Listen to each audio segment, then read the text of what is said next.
Greetings all! There have been a very surprising amount of requests for me to cover a TKS, which, considering according to YouTube statistics, less than half of 1% of my audience are in Poland, is surprising. Either there is a lot of interest in this relatively unique vehicle, or just there's a lot of schadenfreude going around and people want to see whether or not I fit in it. Well, challenge accepted.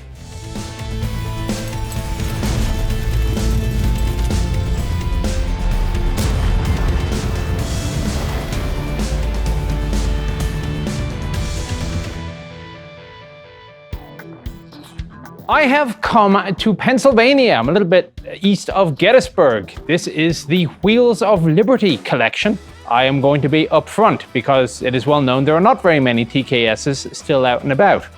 This is a replica. It is a 1-to-1 scale down to the bolts being exactly the right size replica, and I have had to make 2 concessions to reality. But otherwise, this is as good to a TKS as you're going to get, at least that I'm going to get to. And since I don't have a word of Polish to me and I will absolutely murder their names, I'm going to bring in Mike. Mike, come here please. This is Mike. He speaks better Polish than I do. TK stands for who? Czechak I Karkos. And you think that begins with a CH? No. No.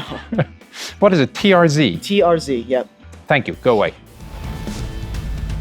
Starting as ever at the front of the vehicle. The armor, as I say, has been improved over the earlier TK3. You now have 10 millimeters on the front, where it's sloped 6, and that includes underneath here. The side, by the way, somewhere approximating 8. You'll see that the entire vehicle is simply bolted together. Main weapon is the Hotchkiss 7.92 WWII. There you go. So it's a 7.92 by 57 Mauser, and that was your standard caliber there at the time. So even when the Poles moved to the 1917 Browning, which they gave the name WC30, they also rechambered it to 7.92. We'll come back and talk about that in a while. As you come further down, sometimes you might see a light on the right-hand side. The tow hooks are the kind of warthog-like ones that we saw in Sweden. A little bit of stowage on the front, and then, to my surprise, there's actually nothing holding down these access panels so you can get to the differential. And it really is just down to it. You would expect it to be a little latch. No, they decided that simple gravity alone was going to be enough.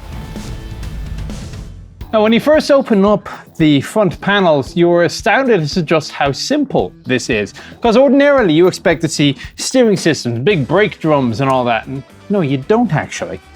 What you do see is a little bit of space for some tools. The main drive housing comes into a simple differential, and then the shaft goes outwards with a couple of lubrication points. So the first question comes to mind is, well, how does the steering work?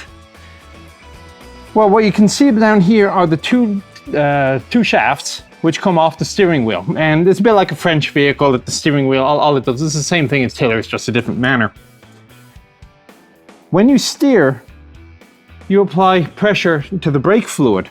So there are 2 reservoirs up down here. Brake fluid comes into these pistons. Pistons then move down these little pipes, one to each side of the vehicle into the brake is basically part of the final drive housing. And that is how this vehicle steers. It simply applies a brake, the differential does what the differential does, and power just goes through normal. It's just really just like driving a car, except with brake application instead of changing the direction of the wheels. Otherwise, there really is not very much in here. So as I come around to the left-hand side, oh, by the way, you're going to see a couple of these hatches scattered around. They will drop down. The gunner has a couple on each side as well. Get to the suspension. This is the big improvement over the original Carden Lloyds. Firstly, they've added leaf springs. So the rails here are simply guides. The forward and rear bogies each have a set of guide rails that they go up and down within, suspended by the leaf springs. Each bogie also has, the wheel is suspended onto a leaf spring of its own. So there are several levels of suspension. So you got the suspension for the individual wheel on the leaf spring within the bogie. There is the suspension of the bogie coming up to the main leaf spring before then you finally get to the hull. So that's forward and back. The sprocket wheel is your typical early war carrier type of a single row of teeth intermeshing into the middle of the track links. You remember I said this is my favorite tool on the vehicle? It's used for track tension. So the tensioning idler, of course, is at the rear. It's not quite a trailing idler, it's just a little off the ground, but it's gonna hit the ground eventually as you go up or down. Tension is maintained by use of a simple ratchet system. There's a ratchet on each side of the idler wheel with a crossbar. So when it is time to tension the track, insert it around the ratchet itself. Use your pry bar. That goes into here. Start applying a bit of pressure. Hammer down on the crossbar, the ratchet will come out, and then you simply lever one way or the other depending on which way you want to go. And then pull up the crossbar back into position so that it locks the ratchet wherever it was. So, I mean, it doesn't look like it'll go much more than a couple of inches. But if you have to stretch this track very much, because there are so many links, you're getting to the point that you want to start replacing link or entire track anyway. I do note there is a little bit of lubrication in the middle there. This axle here is a cross beam support. You'll actually see it on the Panzer I as well. It goes all the way across inside the hull. And of course, everything is just held together with screws and bolts with little cotter pins to make sure they don't come off in the most inopportune moment. As you come around the back, you see another couple of hatches for vision. You got the exhaust, a spare wheel, loosely mounted, no less. Behind here is going to be the radiator fan system. Again, just gravity holding these down. And you can also see one of the two concessions I mentioned to being a modern vehicle, and that is a modern battery. But then again, even World War II reproductions, they will generally use a modern battery just for safety and convenience. Radiator fan here, as you can see, the radiator is at the rear of the crew compartment. It's drawn from inside, comes back and either out this mesh here or the grill here, or in case of extreme overheating possibility, you can even lower this flap down here and the air will come out in all three locations. What you'll see here is a lack of an engine. You got to go way back here inside the crew compartment when you have a look at that inside.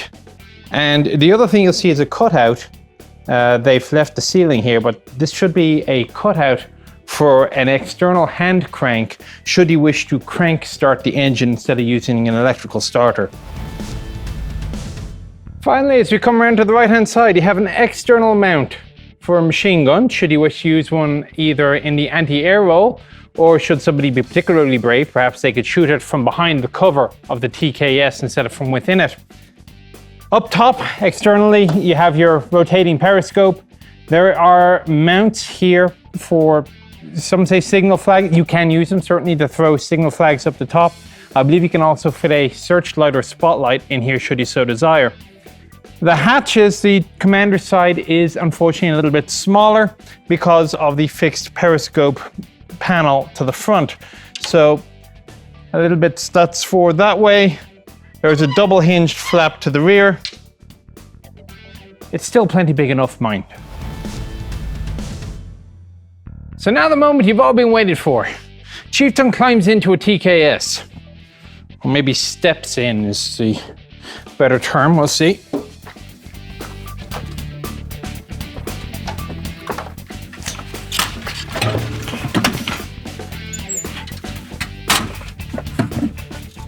This really is not bad. Okay, I am now wearing the fashionable Polish helmet with one significant disadvantage. So you've got this ridge at the top here, which of course interferes with your ability to get up higher to look through the periscope. which I would say is a flaw, but I guess you've got to look nice as you're rolling through the countryside in your TKS. The periscope to the front is, as mentioned, completely rotatable. Now, that said, this purely is a left and right now in this particular mount. At least there doesn't seem to be a facility for elevation. It may just be because of the replica that was used, but maybe not. Either way, vision out is, as you can imagine, completely atrocious, especially if you're bouncing around, because although I am actually quite comfortable in here, there's nothing really to hold on to except the Hotchkiss, which, well, ordinarily I wouldn't complain too much, because although my legs have all the room in the world, and I'm a little bit tight, so I'm not going to get thrown around side to side. Not uncomfortably so, but still, I'm cozy. What concerns me is the fact that to my left is the engine. And the engine is completely, at least in this vehicle, unshielded from the rest of the crew. And if you are not wearing long sleeves, you are going to burn yourself if you're thrown against it, which I would argue to be a flaw. To see out, there is no end of these little hatches that I've mentioned before, and you just unlatch the lock, go forward, and it locks in place. So it's not an entire swivel out like you would expect with a hinge. The hinge is actually, the pivot point is on the inside, which is kind of clever as well. Keeps it more secure from enemy fire. You have the various holes and ports around here that you can throw your signals flags out of. They were nice enough to leave a document rack on the right-hand side with either the operator's manual, read before starting, or maps, or things like that. Radios were not really a thing, unfortunately, in the TKS. To its front, that Hotchkiss 25792, as already mentioned, 1,900 and, as I recall, 20 rounds would be carried. Left feed, there was a telescopic sight. So in addition to the periscope, for actual aiming, there is a telescopic sight, and if things go haywire, there is enough of a gap to the front that the old-fashioned iron blade sights, complete with adjustable range, was also an option. But other than the fact that he can't see anything, he's overworked, and he's half an inch away from getting his arm burned off, this isn't actually a bad position to be in. So there you go, the TKS, by popular demand. About 500 were made, a little over, and famously about 24, a little under, were converted to have a 20mm anti-tank cannon. However, they were the rarity. The vast majority came with this machine gun. Export sales were limited. Estonia bought 6. That was it. Any others you see in Hungarian or Soviet or German service, well, they're all captured the spoils of war. Right, hope you found the video interesting and informative. I'll see you on the next one.